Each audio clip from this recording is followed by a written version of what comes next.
Welcome, ladies and gentlemen, to a brand new episode of the Square Circle Podcast by way of Tape Study. That's right, it is another Tuesday. It is Tape Study where, classes in session. We get to watch a wrestling match and break it down with yours truly, Marie Shadows. Please do not forget that if you are on YouTube, Substack, Twitch, I like to go live for at least an hour to talk about topics, to reconnect with my community, and then watch professional wrestling over at Twitch and Substack.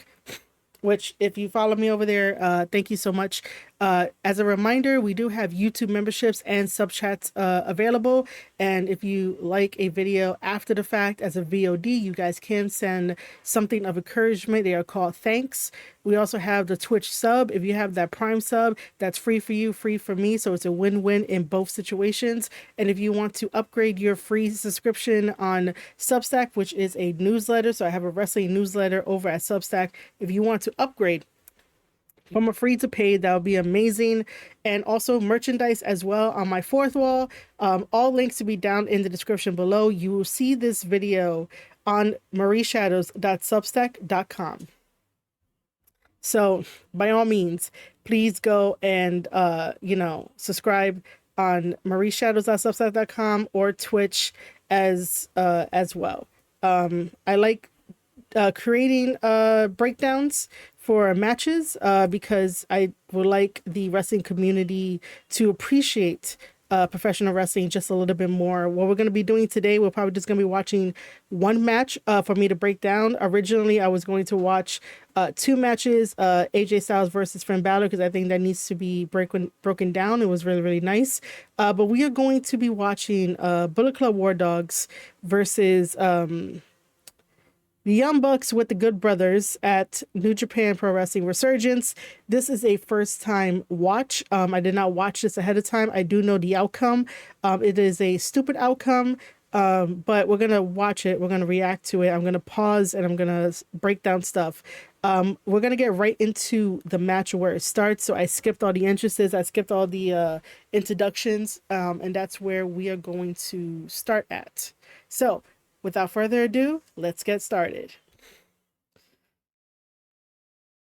All right. Well, I guess I'm going to have to do commentary because, man, the Bluetooth isn't working. And on the call, what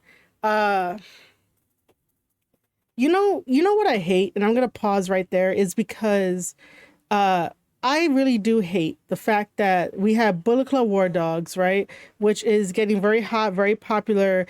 And they are really a mainstay in New Japan Pro Wrestling. And with the leadership of David Finlay, it has reinvigorated Bullet Club War Dogs and Bullet Club name and took it back to the fundamentals of when Finn Balor, first did everything. So basically, I just don't like when the Young Bucks want to stay relevant, when the Good Brothers want to stay relevant to a name that they once had and held on to, but try to make their name stay relevant off of the backs of other people. And it's like, dude, Bullet Club War Dogs versus the Bullet Club of old was not really needed. It really wasn't.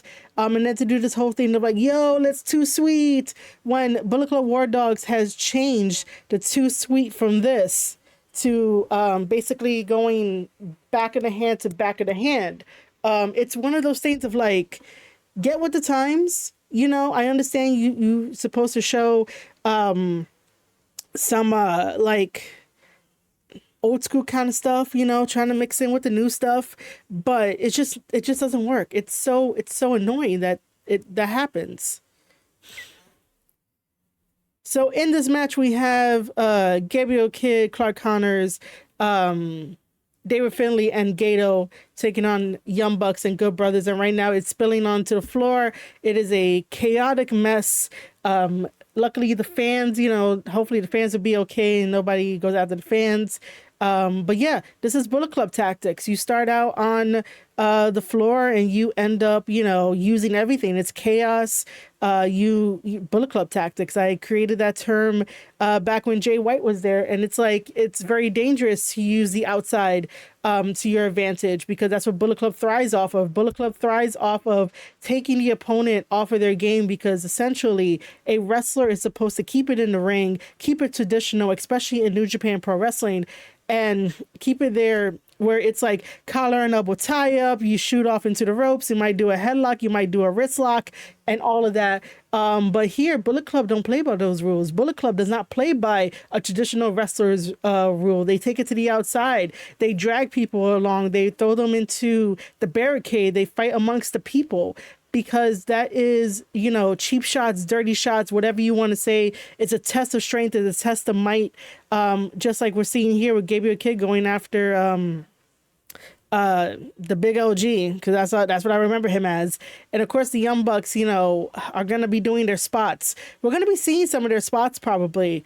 And we got a suplex going on over here near the stairs that would have ended badly, but that would have been a great thing for David Finlay to accomplish. But there goes Finlay down the stairs, and look, the first spot of the match.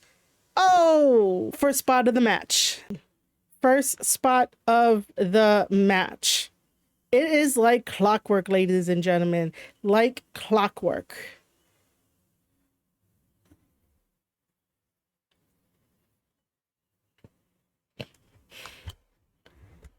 Shutting off Connors into the corner. Here comes the Young Bucks, and with some offense. Poor Clark. Nice textbook suplex. And they're trying to get the crowd into it. Are you guys the baby faces or the heels? Or we have another spot just to keep them occupied. And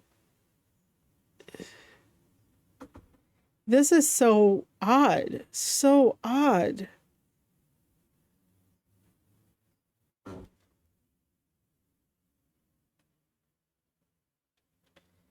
What are we doing, guys?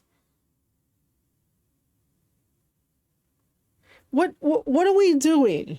First of all, I understand that LA is the home of the Young Bucks. They live in, what is it? I was going to say Cucamonga, right? Are the Young Bucks being baby faces just because they're the hometown heroes and defeating? But Bullet Club War Dogs are like, excuse me.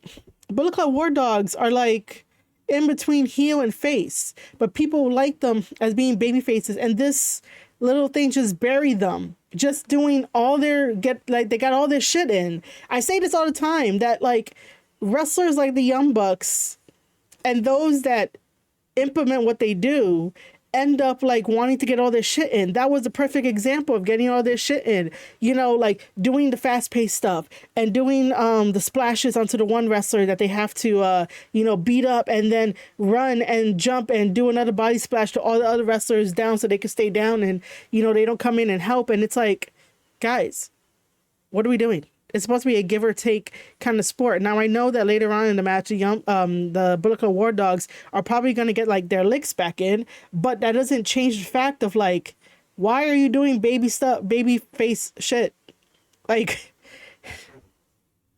my impression was that both teams are coming in as heels. That's what I was thinking.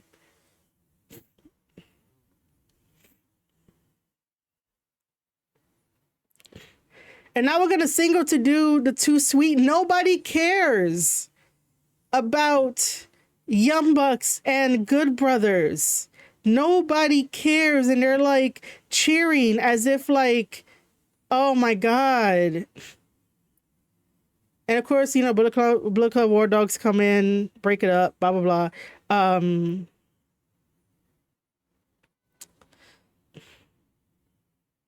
Like I said, Bullet Club War Dogs would get their shit in.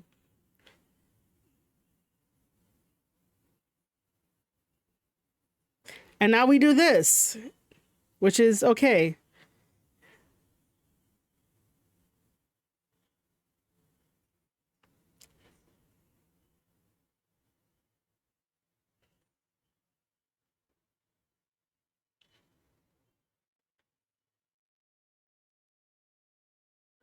And now they threw them out, and now let's celebrate. And it's like you're slowing down the match. I totally get it.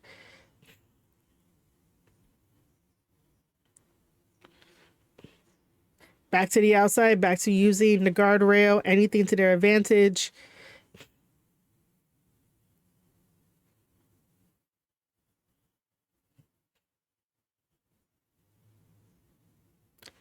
Throwing him into the turnbuckle with some force.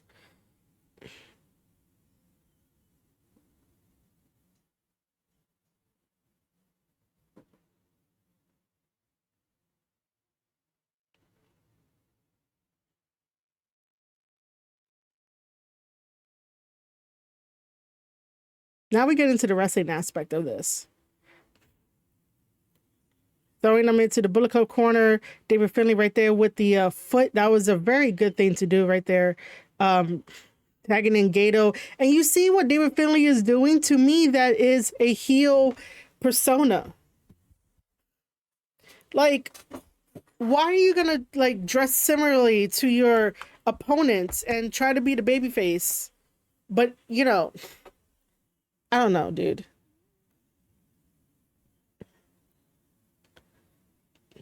Carl Anderson trying to muster some strength. Here comes Gato. Gato is a mastermind, like, you know. Breaking the ice, trying to take his sight from him. You know, all things are what a heel does. All things are what a heel does.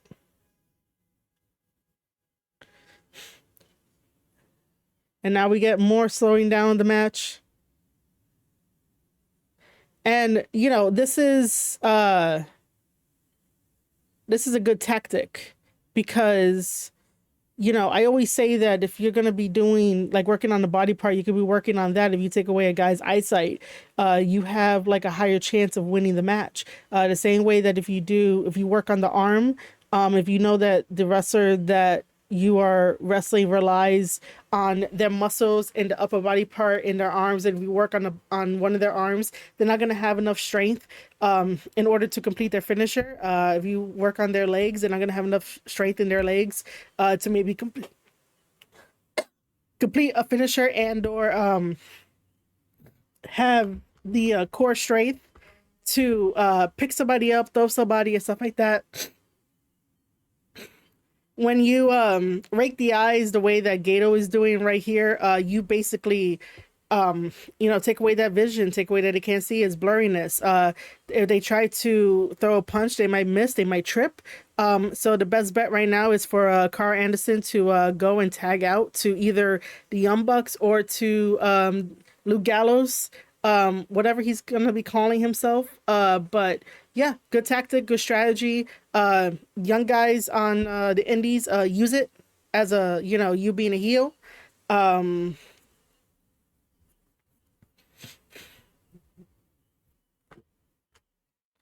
Here comes David Finlay in.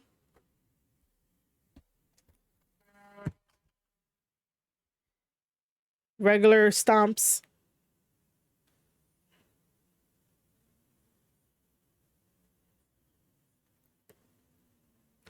Uppercuts. That's some speed, man. That's some speed.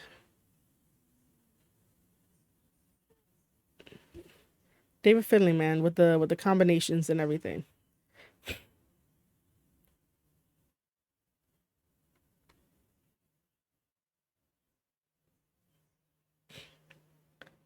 Now again, controlling the wrist, controlling the hand.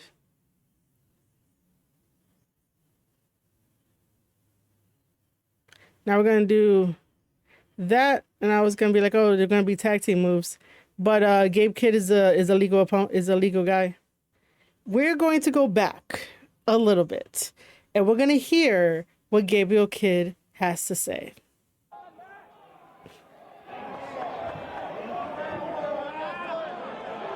Simon, aren't you a fucking dickhead?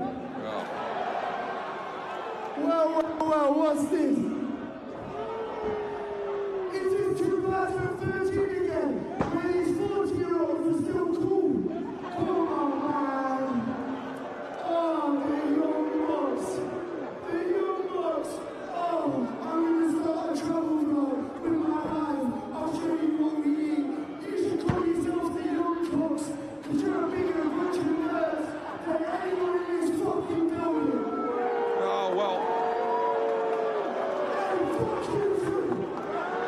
Well, always outspoken. Gabe Kidd here tonight. I'm the bold white guy in New Japan now, so I'm gonna have to fucking kill. Oh, and Carl Anderson. I have no idea what he said, other than like, other than calling out the Young Bucks and all that kind of stuff, and the crowd is booing. Really, the crowd is booing. The crowd is booing. Okay, for the remainder of this, I really don't want to listen to who's on commentary.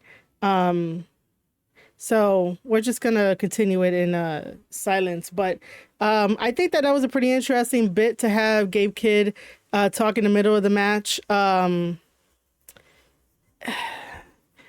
I don't know what this match was supposed to be or how it was supposed to feel or like the story behind it, right? Because it just feels like we're having the match just to have the match, because that's what it is. There was no build up for this, by the way, just so you know. There was no build up for this. It was just like I said, the Young Bucks want to stay relevant. The Good Brothers want to stay relevant. So what do? Go after the hottest actor one now, which is Bullet Club War Dogs. I do like now that both sides are getting in, hits here, hits there and whatnot. But I'm just like, it just doesn't feel right. It doesn't feel like this should be happening. Because if you really wanted to do another stupid Bullet Club Civil War, you gotta give it story. You can't just be like, oh my God, these two wrestlers are gonna wrestle. Like, we're gonna have a tag team match. What is the point of that? Like, you need something to hook the audience, and for the audience to boo. And I get it that LA is the hometown of the Young Bucks, and the Young Bucks, gave everybody memories there. But it feels like nobody that's there watches New Japan Pro Wrestling and know what Bullet Club War Dogs is all about. Bullet Club War Dogs survived the dog pound cage match. Oh, here we go. More spots, man. More spots. Because the Young Bucks don't know how to do anything else other than spots. Spot, spot, spot, spot, spot. That's all it is. Spots, spots.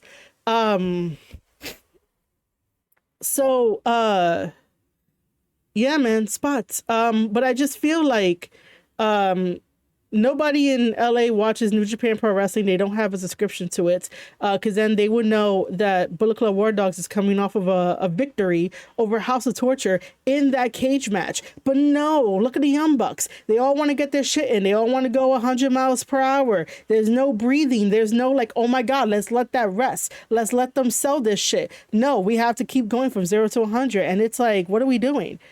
That's a very deep cover there. Aria Carter, too, thank you for following over on Twitch. I hope you do not ask me about any type of cover art or any kind of like overlays or anything like that. That spear from Clark Connors, here he comes.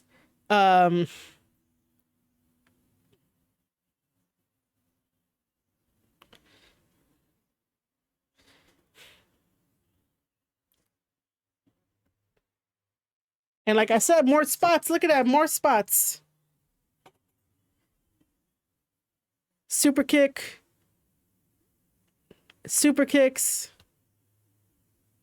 And then at least Gabe Kidd got the final one, but and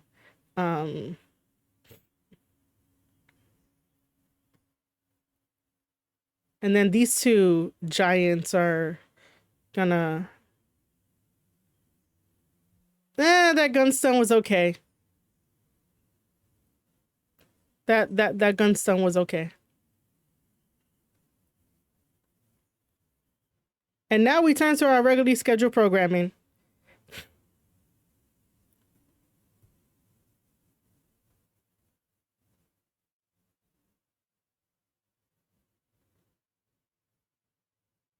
Nice.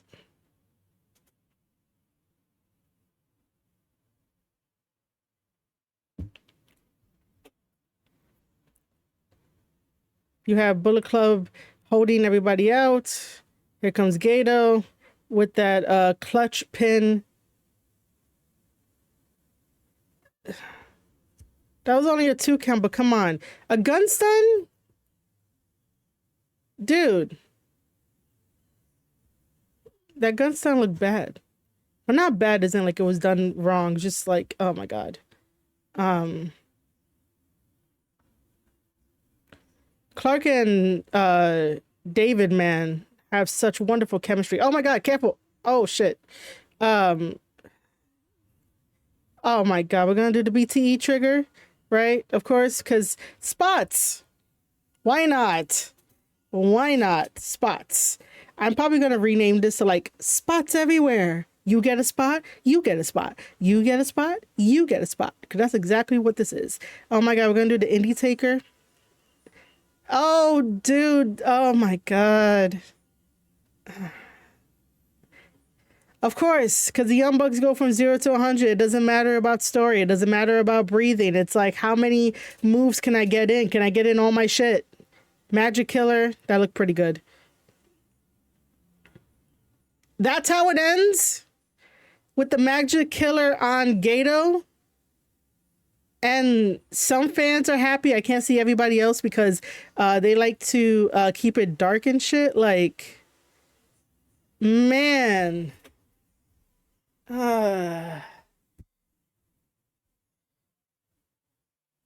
Man. Of course. But this...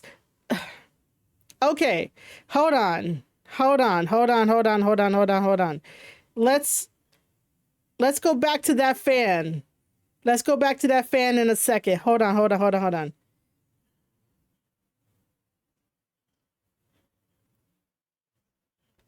Because we got to talk about that fan. Okay, this guy right here, this guy with the elite hat, and he's all like, you know, I think he's doing like the "you can't see me" kind of bullshit, and pointing to his hat. But you know, let's just say that he, you know, you can't see me. That's the kind of fan that will just be invested in the Young Bucks and don't give a shit about anybody else. He's not buying a ticket to like, you know, anywhere else. And he's not getting a subscription to New Japan Pro Wrestling. So those are the fans that I'm talking about when, you know, they are like super selfish. And all they want is the wrestlers that they want, and all they want is what they want and nothing else. And, you know, fuck everybody else. Fuck other promotions. Man, you know, I get it to like represent the company that you love and be a fan and buy the merchandise and support. Like, I totally get that, and I'm 100% behind that. But shit, man, like, you know, follow the careers of other people, because there's history in Bullet Club that, you know, dates back to New Japan Pro Wrestling. So that's the source. You go to the source, you follow the source, and you see how it evolves over time. This match between Bullet Club War Dogs versus the Bullet Club of old, it's like, man, I don't know, dude. Like, just one of those things of like, you could tell what kind of fan he is. Gabe Kidd, you know, surprised, shocked. They get their hands raised. People in the crowd are happy because they are Young Bucks fans. They were only there for the Young Bucks. That's about it. I heard that people left. Here comes War Dogs to come in. And I hate what's going to happen next. I really do. I hate it so much, just because it's like, how many times we got to do this? How many times they got to meet into the ring, look at the other guys and whatnot, like, you know. Gato, man, Gato's selling it super well. Gato's selling it super well. And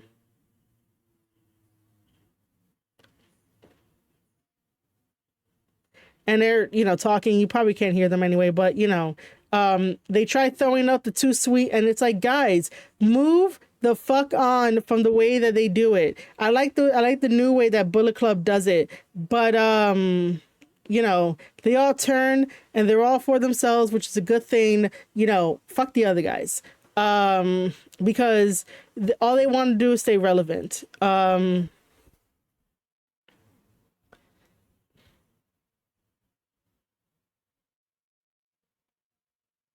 Now we're gonna go to the corners. I don't think there's nothing else left. Um,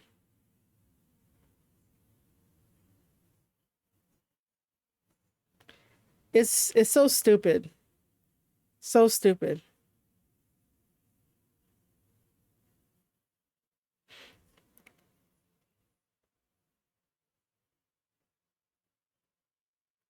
See, look at this. See, it's all Young Bucks fans that are not going to get a subscription to New Japan Pro Wrestling, that are not going to go anywhere else because they're like, oh my God, Young Bucks everything, Young Bucks for life. And it's like, I mean, they probably know the origins of like Young Bucks anyway, but for this match, it's like, why do we have this match? Because I know there's not going to be no follow up for this match at all. It's just one of those things of like, it doesn't make sense business wise, story wise, just because they're like, oh my God, guys, I'm back home, hometown hero and whatnot. We just had WWE Backlash where it is, Randy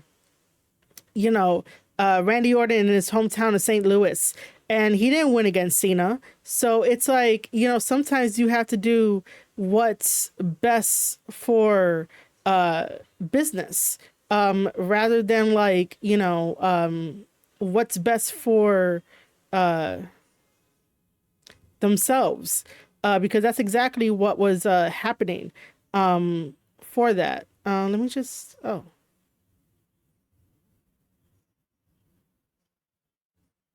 there we go. That's way better. Um, so overall of the match, it was super off. It was a regular standard match, don't get me wrong. A regular standard match where you have like the tag team and stuff like that. But of course, as the Young Bucks, they have to go from 0 to 100 to keep that energy up and to keep the fans engaged in order for people to actually like pay attention and tune in. Way too many spots. Of course, spots everywhere. The other thing too is that Bullet Club War Dogs, even though they hold their own, they're always going to hold their own. It just feels like, they were just there just to do another job rather than feeling like this is a match that you anticipate. And this is a match that, it's going to be like equal in a way, but not so much equal, but feel good. This didn't really feel good. It felt so out of place. It felt like it was a homecoming match and like a retirement match mixed into one. A homecoming because they're in LA, Young Bucks are the hometown heroes, and like a retirement match of like, hey guys, I haven't seen you in forever and this might be my last time here kind of deal, even though AEW is going back to like LA and shit like that. But it just felt like it felt off. It really did. I thought it was gonna have some like really stupider shenanigans, but it didn't have that. Everybody played their part. Everybody, we had the baby faces versus the heels, Gabe Kidd talking, his shit and getting booed. And it's like, what? Is he just getting booed because they're facing against the Young Bucks? And no matter what you do for that crowd, of the Young Bucks crowd, it is so embedded into their mind that they basically don't really care. That if you say something, they're going to boo you regardless. I guess if you give the Young Bucks a compliment, they're going to boo you regardless. Like, I don't know. But it just felt completely off. I really do hope that you guys enjoyed this breakdown and me like giving my own commentary on it, giving my own backstory and stuff of talking about this match. Thank God it wasn't so bad, because I thought it was really going to be bad. But it was just a regular standard match, not anything important. I don't know if they're going to follow up on anything, and I really, don't know. I'll keep an eye on it. But yeah, like I said, we were originally going to be watching two wrestling matches. I was going to break down AJ versus Finn Balor, but we might keep that for Thursday. I wanted to check this one out as well. And if you guys, don't know, I really would appreciate it if, there's YouTube, Twitch, and there's Substack. YouTube.com/Square Circle Podcast for Super Chats and YouTube memberships. MarieShadows.substack.com has extra content and extra stuff related to professional wrestling. That is a newsletter. It is free with a You know, you can upgrade to paid if you want to. It's very encouraged. And also on twitch.tv/Marie_shadows, where, you know, you guys can send in a Twitch Prime. It's free for you, free for me. It's a win-win situation for the both of us.